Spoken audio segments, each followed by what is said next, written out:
Halo, salam jumpa kembali para calon penerima sakramen Krisma, khususnya yang ada di wilayah Paroki Blinyu, Bangka Belitung, Keuskupan Pangkal Pinang. Kita bertemu kembali dalam program dampingan online dalam persiapan bagi kalian semua untuk menyambut sakramen Krisma, sakramen kepenuhan karunia Roh Kudus. Semoga kabar kalian tetap sehat semua, semangat, mempersiapkan diri, tapi juga terutama selalu bahagia. Kali ini kita sampai kepada pertemuan atau pembelajaran ke-12. Pada kesempatan ini tema yang akan kita angkat adalah makna gereja. Kita akan berbicara tentang makna gereja. Sebelum kita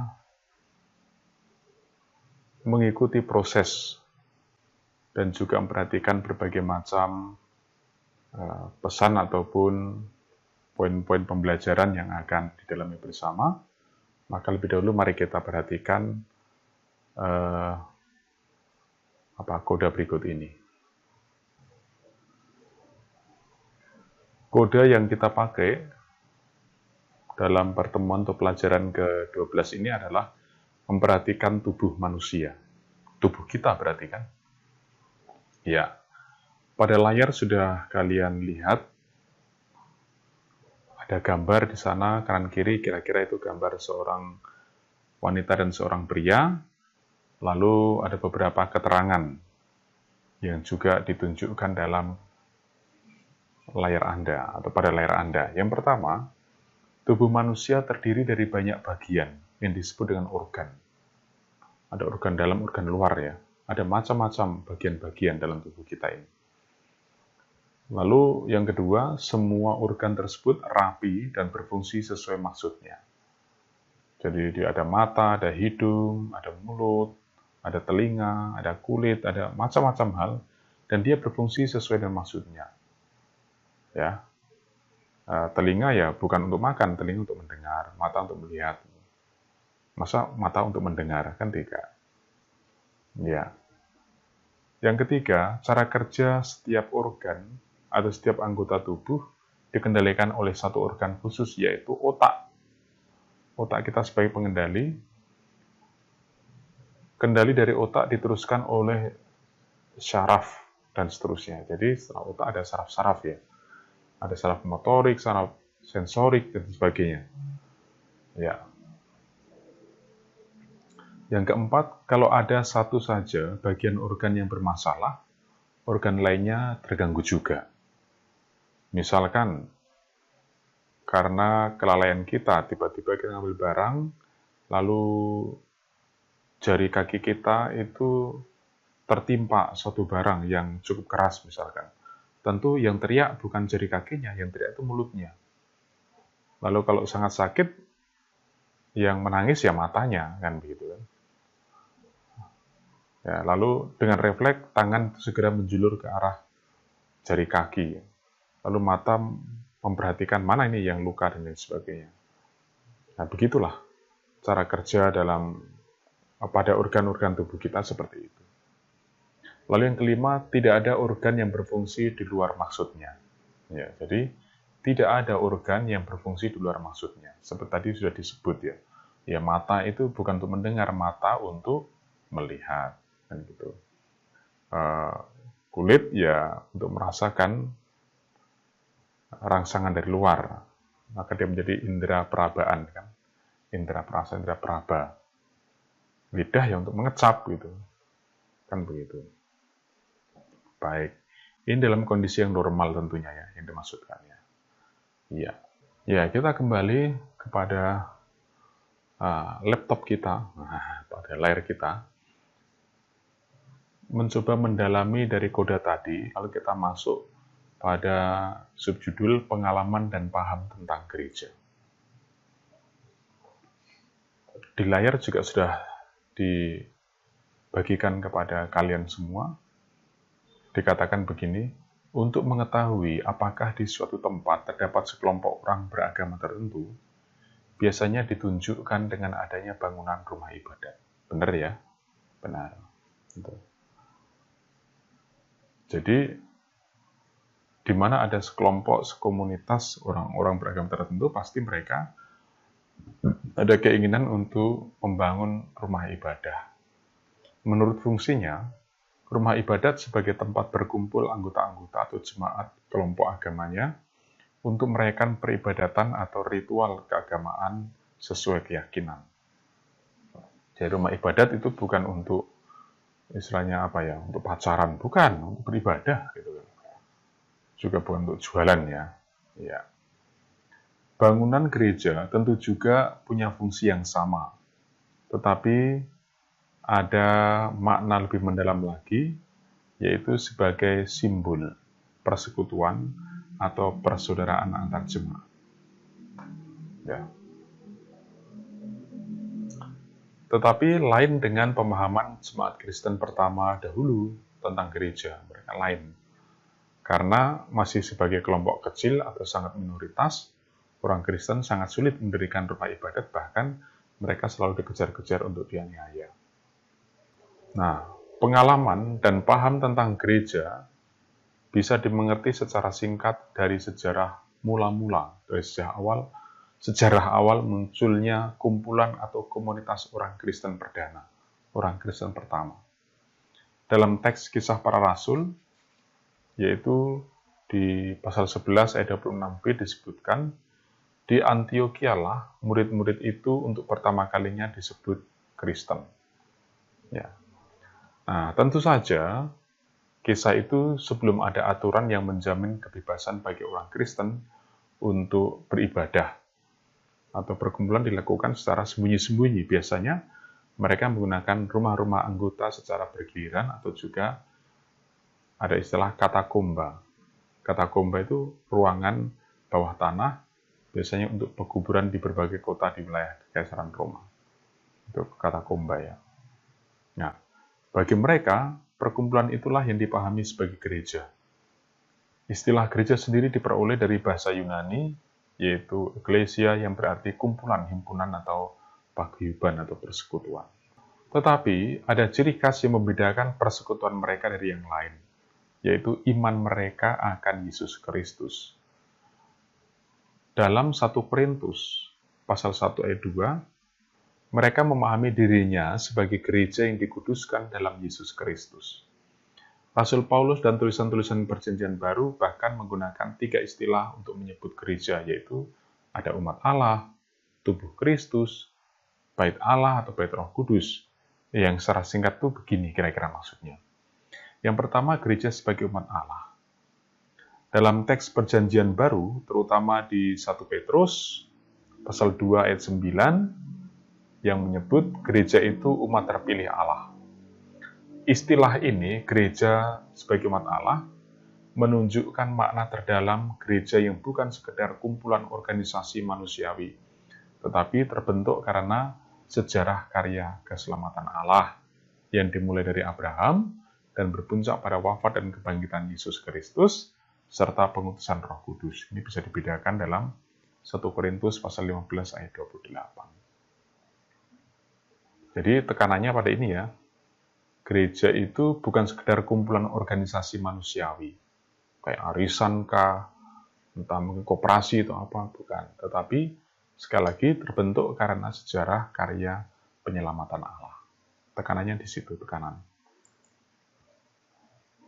Nah, selanjutnya yang kedua, gereja sebagai tubuh mistik Kristus. Ini menegaskan makna kesatuan atau persekutuan jemaat.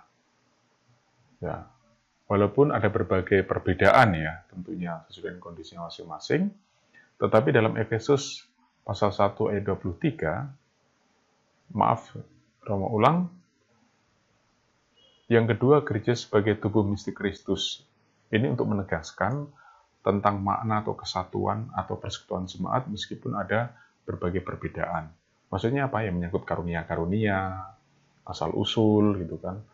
Kan beda-beda, ada yang bisa mengajar, mungkin ada yang pandai berjualan, ada yang mungkin dia sangat peduli sekali untuk menjadi seorang volunteer, sukarelawan, nah begitu kan. Macam-macam, berbeda-beda tetapi dia sebagai satu kesatuan jemaat atau umat Allah. Dalam Efesus 1 ayat 23, makna kesatuan itu bukan hanya di antara jemaat, tetapi diperluas lagi, yaitu kesatuan antara jemaat dengan Kristus. Karena itu, Kristus juga disebut kepala gereja. Coba lihat di Efesus pasal 4 ayat 16 ya. Ya, jadi gereja sebagai tubuh mistik Kristus sekali lagi menegaskan mana kesatuan jemaat, walaupun beragam berbeda-beda ya. Lalu yang kedua, bukan hanya itu, dalam Efesus malah diperluas kesatuan antara jemaat dengan Yesus Kristus yang disebut sebagai kepala.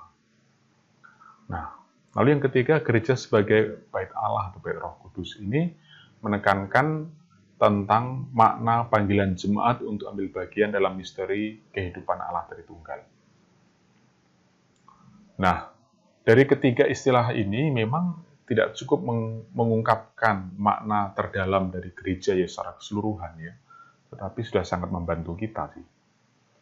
Nah, dalam sejarah perkembangan, terutama setelah Konsili Vatikan kedua, itu ditambahkan lagi nanti beberapa istilah dari refleksi yang terus-menerus. Misalkan gereja dipahami sebagai misteri, gereja sebagai sakramen, gereja sebagai komunio, dan lain sebagainya. Ya, hanya pada kesempatan ini, nanti kita nggak akan mendalami macam-macam hal itu, tapi kita akan dalami satu hal saja. Sebelumnya mari kita buka dalam kitab suci, yaitu 1 Korintus pasal 12, ayat 12 sampai 27. Ya, ini. Kita akan mendalami satu hal, istilah yang dipakai dalam Perjanjian Baru, yaitu gereja sebagai tubuh mistik ya. Masih ingat ya, tadi apa maksudnya? Gereja sebagai tubuh mistik. Dia lebih menekankan, menunjukkan tentang kesatuan jemaat walaupun berbeda-beda, tapi kemudian oleh Efesus, dalam surat Efesus diperluas lagi, yaitu kesatuan antara jemaat dengan Kristus sebagai kepala gereja. Nah, dalam 1 Korintus 12 sampai 27, Rasul Paulus mau menunjukkan bentuk persekutuan atau paguyuban yang sempurna, yaitu dalam diri orang-orang beriman yang percaya pada karya penyelamatan Allah dalam Yesus Kristus. Jadi gereja adalah persekutuan orang-orang yang beriman dan yang percaya pada karya penyelamatan Allah dalam Yesus Kristus. Atau bahkan lebih lagi ya persekutuan jemaat dengan Kristus itu sendiri.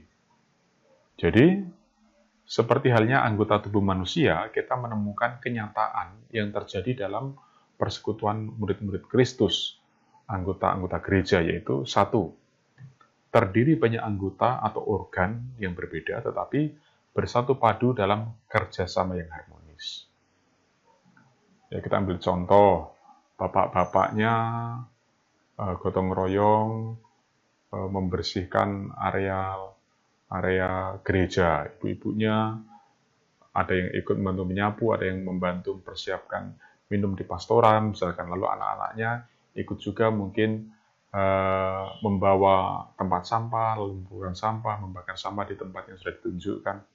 Itulah salah satu contoh bagaimana kerjasama yang harmonis di antara anggota gereja atau organ gereja. Lalu yang kedua, masing-masing anggota tidak bergerak sendiri, tetapi dengan peran atau fungsinya dihargai dan berperan aktif demi kemajuan persekutuan. Nah, jadi walaupun ada macam-macam karunia, kemampuan, asal-usul dan sebagainya, tapi mereka tidak bergerak masing-masing.